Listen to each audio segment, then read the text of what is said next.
And now it's time for the Impact Wrestling Report. Here's your host, Mathew Shaffer. Ladies and gentlemen, boys and girls, welcome back to another edition of the Impact Wrestling Report. I'm your host, Mathew Shaffer. You can follow me on Twitter and on Instagram at Matthew_Shaffer. Of course, if you like this and want more One Wrestling news, reviews, and content, go and hit that like and subscribe button, and you'll get that little ding notification that tells you when we drop some news and reviews for you. Of course, you'll get the Impact Wrestling Report. This is NXT with Michael Jargo, and we learned this week actually in the Hami Media discussion group that unfortunately Big Ray has a heavy workload right now and will not be able to review Raw and SmackDown. However, do not fall down, do not cry, don't you let this one pass you by, because this week in WWE with RBV, the real big Rick Vickery, I think that's what it's with RBV, yeah, will be taking over, and it'll just be a solo one-on-one with him, both reviewing Monday Night Raw, SmackDown, and of course news and reviews from the world of World Wrestling Entertainment. Of course, you can catch Bill Apter himself as he breaks down interviews right here on the One Wrestling channel, and of course follow him at his brand new channel, the Apter Chat, as he's going to be sitting down with Hulk Hogan, brother, on September 7th. Without further ado, let's get you all caught up on this week's edition of Impact Wrestling. From August 9th, 2018, you might be watching this August 10th, or you might have caught this August 9th because I was ready to go today, and I wanted to bring to you this content as fast as possible. A little less title sequences, and just a little bit more of me and you trying to review the news. So let's start off crazy, just like Impact did. Impact started off crazy. No cold opening, no intros. It was just straight up two men brawling, and that being LAX 5150 and the OGs. And they're in the back, they're in the arena, they're brawling around, they're hitting each other with trash cans, chairs, basically a typical backstage brawl itself. Now, this went on though for a good 5 minutes. Eventually, it ended with Homicide powerbombing a security member of the staff up against a wall. It looked pretty brutal. There was some vicious beating going on there. They were selling there. It was good, some good camera work. It was a good opening itself. Essentially, though, after that, we then got Impact underway. We have Gama Singh in the ring, and he introduces the Desi Hit Squad, that being Rohit Raju and Gursinder Singh itself. They're going to be taking on Bone Soldier and Petey Williams, and this won't be the first time we see Petey Williams in a match on Impact tonight. The match starts out with Bone Soldier Williams taking the early advantage after a code breaker and a slide Russian leg sweep. The Desi Hit Squad then took control and went for their first pinfall, but Petey Williams kicked out. The Desi Hit Squad then went to work with multiple hot tags and double team moves. Their strategy, of course, was to cut off one half of the ring to dismantle Williams himself. They did get in 2 more pin attempts, but Williams was able to kick out of each one each time. However, after countless attempts, Williams was able to get to the tag to Bone Soldier. He was unable to take both members of Desi Hit Squad out before going to work on Rohit Raju himself. Bone Soldier and Rohit Raju went back and forth and even kicking out of a pinfall attempt. Williams then tried to interfere, was knocked to the outside. The conclusion of the match saw Petey Williams hit his Canadian Destroyer, and then Bone Soldier followed it up with his huge modified DDT to the knees to get the pinfall. Your winner of the match, Taiji Ishimori, Bone Soldier, and Petey Williams. And of course, here's some interesting notes about the match. After the match, Gama Singh did berate his tag team itself, his member of his faction. He was yelling at them on the outside. I was, of course, a little disappointed that the Desi Hit Squad lost after picking up a victory last week over Kim and Falaba. And with their constant berating, I guess you'd say, or being berated by Gama Singh, kind of feels like they're, trying to tell a story of a heel team trying to overcome adversity itself, trying to rise to the occasion and, be trained dirty, down, dudgeon dirty by Gama Singh, and they'll become this vicious tag team. So, interesting to note. We then go to Josh Matthews, who lays out the rest of the card for the night. He tells us that we're going to see Alysha Edwards, wife of Eddie Edwards, taking on Tessa Blanchard. LAX 5150's address to the Conan situation. He's going to come out, talk to King and the OGs. And then Austin Aries taking on Eddie Edwards for the Impact Heavyweight Championship, and Matt Sidell going one-on-one with Pentagon Jr. All right, and then here's where we kind of get into, which we've talked about before, the vignettes and the interviews and the backstage promos. They actually had, I think, 4 or 5 before we got another match here. So let me break this down for you. We get a backstage video. I'm sorry, it's a video package itself. It's Pentagon Jr. He basically is calling out Matt Sidell. He says that you talk about the cosmos and the stars. I'm going to take you to my universe where there's only pain. He says, you have 3 eyes, but I have 2 words for you, and that's zero fear. We then go to Allie, who's with Kiera Hogan. They're being interviewed backstage. She says there's no ploy, there's no game. She's not trying to get at the Knockouts Championship itself. That she wants to take down Su Yung. That her goal and her one purpose is to make sure nobody else ends up in a coffin like her and others. And that's basically that, Su Young's time is up. And she's coming after Su Yung next week, and she doesn't care if it's a non-title match or a championship match itself, which we'll find out later in the night if it's going to be a non-title match. We then got a video package and the history of Eddie Edwards kind of losing it, breaking down, going psychotic over the last couple months, of course, and then this bleeds into his last week's attack, 2 weeks ago attack on Austin Aries, and then last week's follow-up attack itself. All right, then, of course, we then go to interview with Austin Aries after that. Now, Aries calls out Edwards. He basically calls him a crazy man. He's running around here with a kendo stick. He then does put over Eddie Edwards, talking about his heavyweight championship reign, his X Division championship, being a multiple tag team championship itself. His matches itself with Eddie. He says that he's always been proud to call Eddie Edwards a friend and thought that Eddie Edwards is always a professional in the ring and out of the ring. But he says this Eddie Edwards is unhinged, and that no matter what the outcome itself, he's got everything, lined up in his favor. He can bring anything to the dance. He's got everything. He's holding all the cards, essentially. And then tonight he's coming out on top. All right, so then after the commercial break, we then came back and we had another backstage video package. This one was with Katrina, Grotto, and Joe Hendry.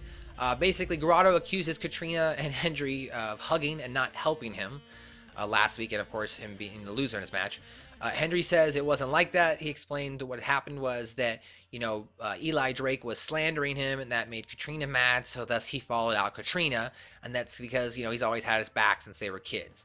He says he beat them. He was able to beat Eli Drake, so it can be done, and that next week he's going to go one-on-one with Eli Drake again, and he again will beat him because he's been, I guess, supporting Grotto since the first grade. So this is nice, getting some more backstory on Joe Hendry itself and his relationship with Grotto. The segment ends with Grotto yelling as everyone's walking off the screen saying we should go get some macaroni. All right, then we got our second match of the evening. We got a ringside and we have Alysha Edwards going one-on-one. Alysha, I keep pronouncing her name Alysha. Alysha Edwards, Tessa Blanchard. Now, I'm not going to go into too much detail here. I'm just going to kind of break it down here pretty quick because it was a pretty quick, quack match. Tessa Blanchard dominated this match. She came out strong with a press slam, mudhole stomping, suplex, multiple lariats. At one point, Alysha did try to follow up with a crucifix pin. However, Tessa did kick out. It actually enraged her, and then she just continued more offense itself. She knocked Alysha off her feet with a couple of vicious forearms, kick to the back of her head. She also bounced off the ropes and did a drop kick to the back of Alysha's head. Tessa then attempted another pinfall attempt, but Alysha was able to kick out. Tessa then continued to beat down Alysha some more. Alysha then started to get some momentum, or she tried to. She had a face buster maneuver. This allowed her to fire her up. Like I said, she had a clothesline, a forearm, and then a bulldog. She went for a pinfall attempt. Tessa kicked out. Then Alysha finally, I guess, hit her, what would be consumed. I guess they're considering her finisher. That's a tilt-a-whirl DDT. Tessa kicked out again. Tessa was now angry at this point. She got up, beat her down some more, threw her around the ring, hit a reverse slingshot suplex, which Matthews and Callis mentioned that it was shades of Tully Blanchard's suplex itself, but it was more like a reverse slingshot suplex. She then hit the DDT and got a pinfall. Your winner, Tessa Blanchard. After the match, Tessa cut a promo about making an example out of Alysha. She then turned her attention to Allie. She says that Allie only cares about the Knockouts Championship. She sees right through her and says that if, she defeats Su Yung next week, if it is a title match for whatever reason, then she's coming after her next because she doesn't buy Allie's, good girl act. A great match. I liked seeing Tessa again dominate. We then kind of go to a still, or like a still to come video package. They're hyping up Scarlett Bordeaux, and she's having Bobo, that guy from last week, the older gentleman who has no hair and wears glasses, that who's carrying his baggages. And she's basically just kind of treating him like a nerd, unloading on him, throwing packages and suitcases, all of them, as he's walking and chauffeuring her around. We then go to another backstage interview, and this is with Matt Sidell this time. Sidell says that while he may not have material possession anymore of that X Division championship, he still has the spirit of the division and the champion and being a champion itself. He says that, Pentagon Jr. being a former World Heavyweight Champion, gives him goosebumps. It says matches like today are the reason he wakes up. And says tonight all eyes are going to be on him and Pentagon Jr., and he can finally open everyone's third eye. We then go to a GWN match of the week. So this was technically match 3, but it's not really an Impact match. And this was Petey Williams going one-on-one with Chris Sabin. At this point in the match, I took a break. I did kind of leave it on the background. It was a Team Canada versus Team USA, I guess, part of the World Cup finals. I think Sabin wins, and then afterwards Kevin Nash comes out and beats him down because it was part of that X Division debacle where Kevin Nash was trying to destroy everybody in the X Division, trying to say, oh, these guys are small, they don't deserve the time, blah, blah, blah. So that was the GWN match of the week. Well, as I think we all recently saw Chris Sabin retired from pro wrestling. So if you haven't, go give him a follow. I'll let him know you enjoyed his work. We then get some more video packages. So first, and this is kind of, I guess there are 2 or 3 of them. Video packages itself. Let's see what I've got here. Okay, so there's 2 video packages. So it starts off with KM and Fallah Bahh, and they're both in the back. KM is yelling at Fallah like, hey, I told you, you got to play dirty. If you want to be, got to bring the evil out of you if you want to win. And Fallah, by just saying his name Bahh, apparently, that in his language, KM able was to decipher that Bahh said that KM now needs to follow Bahh, and then Bahh has better wrestling ideas. And as they continue to argue, Scarlett Bordeaux enters the scene and says to both of them, looking good guys, or something along the lines, or keep it up. And they're like, Bahh. And KM's like, wow, I thought the same thing. So, of course, showcasing the very voluptuous Scarlett Bordeaux. And this leads in to the next video package. And it looks like a Impact official or an Impact employee in the back pitching an idea, maybe a member of the creative team, to management. They don't really show them on camera. And it's kind of like almost a parody of the Young Bucks' record deal guys, or how like when you're watching maybe it's not the Young Bucks, but whoever's doing the voices, I think maybe it's Chase Stevens. Money! You can't do now, Arthur. It's like one of those kind of parody for the management. Pretty funny though. And they're yelling at the creative guy, get out of here, come back with some better ideas. Can't believe we have an open door policy. And then Scarlett Bordeaux comes in, and all of a sudden their attitudes change. Oh my God, we love you. And she basically tells them that she does not feel safe, that she believes that all the knockouts are jealous of her, and that they're going to secretly try and take her out before she even gets a chance to showcase her in-ring ability, and doesn't feel safe being in the ring. So they decide that next week Scarlett Bordeaux will get her own show instead, called The Smoke Show. So I guess we're not going to be seeing Scarlett Bordeaux wrestle here. I mean, maybe. I'm not saying she's not going to. At least not the next week or 2, or the next couple tapings, next foreseeable future. We then go to our third match of the evening. I'm considering the third match. And that is Matt Sidell versus Pentagon Jr. Now, interesting match. Before we get started, I just want to point out, not a lot of aerial moves. It was a very technically sound wrestling match in and kind of rough outside the ring. So the match starts with Sidell and Penta taunting each other until Sidell took Penta down with a side headlock takedown. This match definitely started out slow, like I mentioned. Pentagon Jr. had the advantage early on with some specific ligament attacks, a powerbomb and a clothesline. Sidell came back with offense of his own with some submission holds and kick to Pentagon Jr.'s knees and legs. Eventually, Pentagon Jr. Was able to fight back with a pair of sling blades on Sidell. Sidell then was able to roll out of the ring, and he kind of played possum with Pentagon Jr., where both men, well, Sidell went under the ring, came out the other side, Pentagon Jr. followed him, and then Sidell attacked him. We then went to a commercial break. The two battled on the outside, like I said, for about 5 more minutes. We came back from that break and saw Sidell hitting a spinning kick on Pentagon Jr. in the ring, and he goes for a pinfall attempt, but Pentagon Jr. kicked out. After that, Pentagon Jr. then took control of the match for the next couple minutes. Later on in the match, we saw both participants duel in kind of a slap battle where they were each slapping each other, trying to outdo each other. Pentagon Jr., though, eventually took control of this. He hit the Pentagon driver, but Sidell narrowly kicked out. Very close. Sidell then hit a splash from the top rung on the back of Pentagon Jr. So he jumped off, he did a body splash, and landed on Pentagon Jr.'s back as Pentagon Jr. was laying face first on the canvas. He went for a pin call, Pentagon Jr. kicked out. Sidell tried for a shooting star press. Don Callis and Matthews noted that he has not been able to hit it as of late. In this case, he did come up short as Pentagon Jr. was able to get up to his knees. He then took control. He hit him with a very vicious kick to his abdomen for picking him up, hitting the fear factor, and he got the pinfall. So your winner of the match, Pentagon Jr. Pretty good match. It started out, like I said, pretty slow, with both participants in the ring taunting each other, some submission moves, some type of one-on moves. There was some good pacing. You know, these guys knew that they were gonna have some time. They were gonna have 10 plus minutes, and they want to go out there and get all gassed. So they definitely drew it out in and out of the ring. Even though Matt Sidell lost, he still put on a good showing. And that just shows you how much faith Impact has right now in Pentagon Jr. as well. That even though he's not technically in the Impact Heavyweight Championship hunt right now, he's still part of their upper level, mid-tier of talent. One of the main eventers, you might say. One of the central pillar stones currently this year for Impact Wrestling. Now, of course, after the match, Pentagon Jr. was celebrating. However, his celebration was short-lived because on the Titantron appeared the Crazy Cam with Sami Callihan, Jake, and Dave Chris. Now, Sami is having a breakdown saying that he's tired of people making fun of him for the way he looked.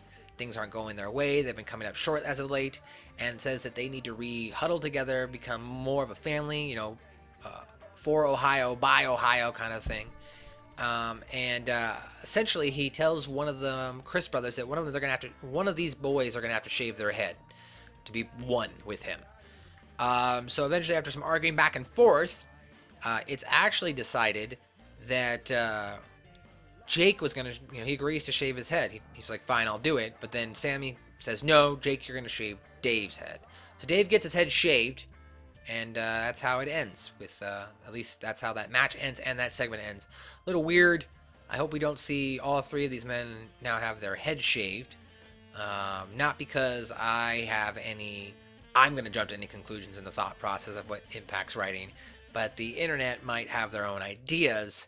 And as we've seen in this, I guess you might say, social justice society where people feel they have been emotionally wronged done, or because other values and beliefs don't align with theirs, they need to make it a priority to make sure you try and not believe anything opposite of their thought, if that makes sense. Basically, we all live at some, I do it too. I mean, I try to surround myself with people who, think on all different types of spectrums. But, we still, of course, have our own tendency to have our own digital echo chambers with people who will agree with you. I do not. Actually, now that I think about it, I know a lot of people who just agree with everything I say. They challenge me on a lot of things, which can be frustrating at times. But as a human individual, they're not bullshitting me. And I'm sorry for cussing there, but, they're not BSing me. And I appreciate that. So, I don't know where I was going with this, but let's get back here to Impact Wrestling. Only a couple more things here. We're going to wrap this up here. Basically, 2 things left. Conan segment with LAX. Him and Santana come out now. Santana and Ortiz are beaten up from that brawling earlier in the evening that opened up Impact Wrestling. Some back and forth insults between Conan and King. King says that his pups are not ready for a real war in the street. He basically says that Conan keeps trying to end things in the Impact Zone in the ring. But you know, they need to take it to the streets. Conan basically fires back and saying they're ready. That you know, if all he has to do is call to arms, and him and the streets will be waiting for King. King says that the OGs are the streets.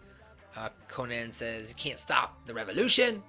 And then it gets announced that Josh Matthews says next week we're going to get a street fight between LAX and the OGs again. So we'll have to assume it's going to probably be for the Impact Tag Team Championship, because the OGs have taken control of it, even though Santana and Ortiz are still the champs.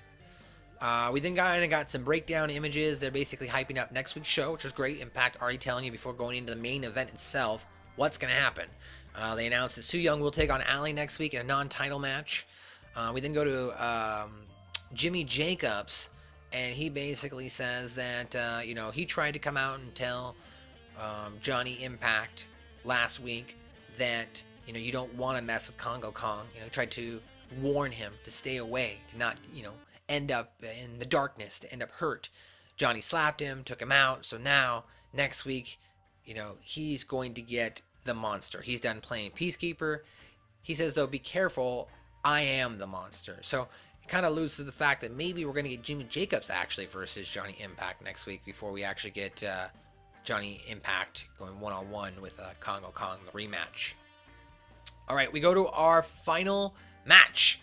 Main event, Eddie Edwards versus Austin Aries. This match was killer. The match starts with Austin Aries on the early offensive with a dropkick and a snap takedown. Edwards came back over with a high belly-to-belly suplex. He then imitated like he was making snow angels on the wrestling canvas. Unamused by Edwards, Austin then came back with a vicious open-hand slap. Edwards was then, of course, trying to play some mind games with Aries by trying to get him to shake his hand. He's like, shake my hand, shake my hand. We then went to a commercial break, and I gotta tell you, you know, I'm not necessarily always high on Josh Matthews, but Josh Matthews had what I would say the first time I laughed at something Josh Matthews said. Because as we came back from break, Josh Matthews reports by saying, for the first time in the history of wrestling, nothing happened during the commercial break. Because when we came back from commercial, both competitors were still in the exact same spot. Later on in the match, Aries lands a brutal dive to the outside on Edwards, with Edwards landing with a... Actually, no, I skipped something here. I'm sorry. So after we came back from commercial break, Edwards chases Aries around the ring until Aries lands a knee to the face. Edwards then takes control of the match. He knocks Aries to the outside of the ring, forces him to shake his hand, and then he continues to viciously assault him along the guardrail along the outside. Later on in the match, Aries then lands a brutal dive to the outside on Edwards. Now, when he lands on him, Eddie Edwards actually falls back and smashes up against the guardrail, and it didn't look like he had time to prepare to take the hit, because it was all in motion, and Edwards looked like he took a pretty good bump there. Eddie then hit a blue thunder bomb later on in the match, and as Matthews and Callis noted, that was the first time in a while he had hit it, or I guess in months he was able to hit that move. He went for a pinfall. Aries kicked out. Both competitors each delivered ferocious chops again throughout the match. At one point, Eddie Edwards challenged Aries to chop him, but Austin Aries actually kind of like gave him a thumb or a poke to the eye instead. The conclusion of the match was Aries pulls up Edwards up on his shoulders and swings him around. The ref gets knocked out. Eddie hits a implant DDT on him with no ref to count. He then goes downside. He picks up a kendo stick. He goes to, or it makes it appear like he's going to hit Austin Aries with a kendo stick at first, but he actually hits the ref with the kendo stick, I guess kind of snapping or making sure that the ref's out even longer, because he then starts to attack Austin Aries with the kendo stick. Now, Austin Aries does try to fight back, but eventually Austin Aries is hit over the head with that kendo stick. With the ref still out, though, all of a sudden, Killer Kross comes out to the ring. He attacks Eddie Edwards, takes him out. This allows Austin Aries to get up, hit his brainbuster. At this point, the ref comes back too, and Austin Aries gets a pinfall 1-2-3. Your champ still, Austin Aries. Freaking awesome, because after the match, then you see like Killer Kross standing behind Austin Aries, you know, and basically, you know, he says that, you know, Austin Aries had a plan for Eddie Edwards one way or another. You know, Killer Kross leaves his signature X red card, and that's how we go off the air with Killer Kross and Austin Aries standing tall. Pretty cool new alliance, because I'm already a big fan of Austin Aries. I'm a huge fan of Killer Kross, so it's definitely a good way to give Kross the rub, and you know, get him into that spotlight more, because you know, as Kross continues to get closer to Aries, if that's how they were to play it out, eventually he's going to want a shot at that title. So Ladies and gentlemen, that is this edition of the Impact Wrestling Report, August 9th, 2018. Of course, you can follow me on Instagram and Twitter at Mathew_Shaffer. And you can follow us online at onewrestling.com, at onewrestling on Twitter, and the famous Bill Apter at After1Wrestling. Of course, don't forget to check out Bill Apter's new show, The Apter Chat, with Hulk Hogan, debuting September 7th. That is his first guest. And you can also check out hackerami.podbean.com this week for Big Ray Hernandez himself. Yes, just because he's unfortunately able to review WWE here doesn't mean he won't be doing behind-the-scenes production for One Wrestling. Doesn't mean he won't be doing promoting, media marketing, of course, working exclusively online through audio format, media. Now, my name is Mathew Shaffer. You can actually catch me this week on the Impact Attack Stooge Report, if you're watching this before, as I will be breaking down some of that information with Big Ray Hernandez. So, will I be part of the whole show? Who knows? I don't even know. As I report this, I have no idea what's in store for me from Mr. Big Ray Hernandez. All I know is that I've been called up to the big time, to the big league. I got my bat, my gloves, my hat, my ball ready. I'm going to swing away. I'm going to swing hard. Check out the Impact Attack this week on hackerami.podbean.com. I'm Matt Shaffer, Huckleberry number 5, signing off. We'll see you next week. Don't you dare go too far. This is Matt Shaffer with the IWR. Oh, yeah.